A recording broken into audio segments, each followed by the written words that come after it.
I'd like to speak this afternoon, take a few minutes on the status of the Federal Aviation Administration legislation and hopefully move the process along a great deal. And at the end of this, I will offer a unanimous consent request. As many senators remember, early last year, a small commuter plane crashed just outside of Buffalo, New York. The accident killed all 49 people on board and one person on the ground. In the months following the crash, the Senate Commerce Committee and its Aviation Subcommittee held a number of hearings to get a better understanding of what exactly went wrong during Flight 3407 and what Congress could do to help fix it. I want to thank Senator Dorgan and particular his leadership on this issue. From those lessons that we've learned and during the drafting of the FAA reauthorization, our colleagues in the House worked with us and we were able to craft a number of important reforms that form the safety section of both the House and the Senate reauthorization bills. Let me take a moment to outline some of them for you. An FAA pilot's record database. Had we had a database like the one that we have in this bill, it was very likely that the pilot of Flight 3407 would not have been allowed to be flying at night.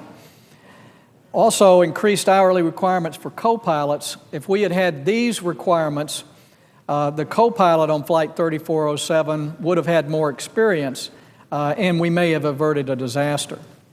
There are a number of other improvements in the House bill, including enhanced mentoring for pilots, increased utilization of safety management programs, and better crew management initiatives, as well as clearer responses to NTSB safety recommendations.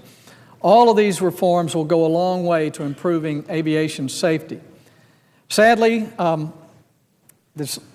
we've yet to get this legislation across the finish line that would implement these reforms.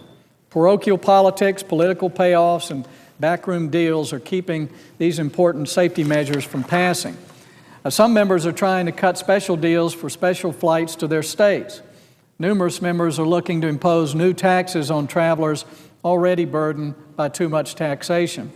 Some congressmen are trying to cut a special deal for their buddies in the labor unions. All of these things are beside the point and are exactly what aviation policy should not be about. Since last October, the Senate has had a bill sitting before us that will immediately implement the reforms the families of Flight 3407 have been calling for. They've waited too long. The fights over FedEx, taxes, and special flights aren't going to go away anytime soon. If we let them, these controversial issues will continue to hold up the safety provisions that we all agree on. So let's say enough's enough. It's time to pass the safety improvements and let the rest of the FAA stand on its own.